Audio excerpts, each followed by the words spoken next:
Thank you, Kardec.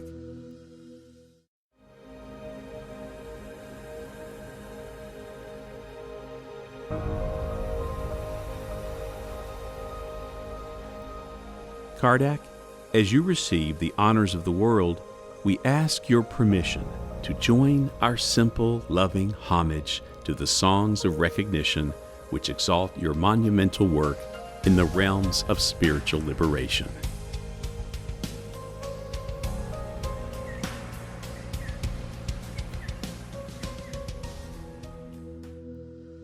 We herein do not address the Professor Emeritus you were, but the disciple of Jesus who enabled the foundation of Christian Spiritism, whose structure defies the passage of time.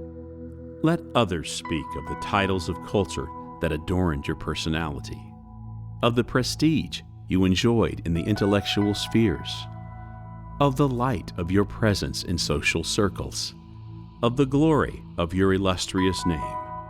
For all references to your personal dignity will never fully describe the exact value of your human worth.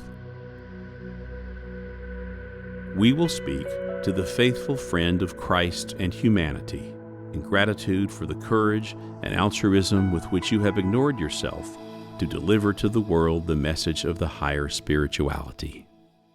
And recalling the atmosphere of concerns and difficulties where, in order to rekindle the light of the gospel, you overcame insult and sarcasm, persecution and slander. We wish to express to you the affection and gratitude of all those in whom you strengthen the faith in immortality and in the wisdom of life. May the Lord exalt you for all those you have delivered from darkness, and bless you for those who, facing their fate, have been renewed by the strength of your word and your example.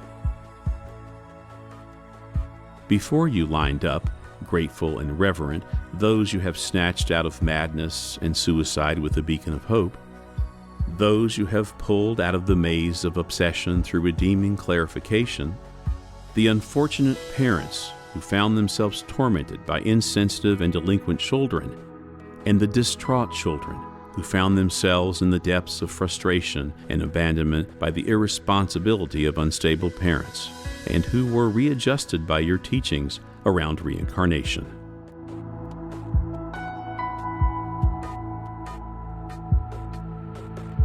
Those who are reborn in painful conflicts of the soul and thus recognize themselves overwhelmed with anguish in the trial of thickets, and who you have delivered from madness, pointing them to the successive lives.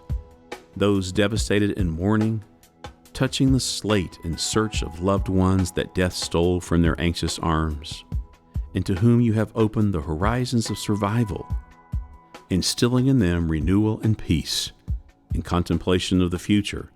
Those you have raised from the marshy ground of tedium and despondency, giving them again the desire to work and the joy of living. Those who have learned from you the forgiveness of offenses and blessed in prayer those same companions of humanity who stabbed their spirits with strikes of insult and ingratitude. Those who have heard your fraternal word and humbly accepted injury and pain as instruments of redemption. And those discarnate who were misunderstood or accused without a crime, embracing the consoling pages which they have wet with their own tears. All of us who you have lifted from the dust of worthlessness or the gall of disappointment to the blessings of life are also standing before you, and recognizing ourselves in the condition of the least of your admirers and as the last of your humblest friends, deeply moved in your celebration, we ask your permission to say, thank you, Kardec. Thank you very much.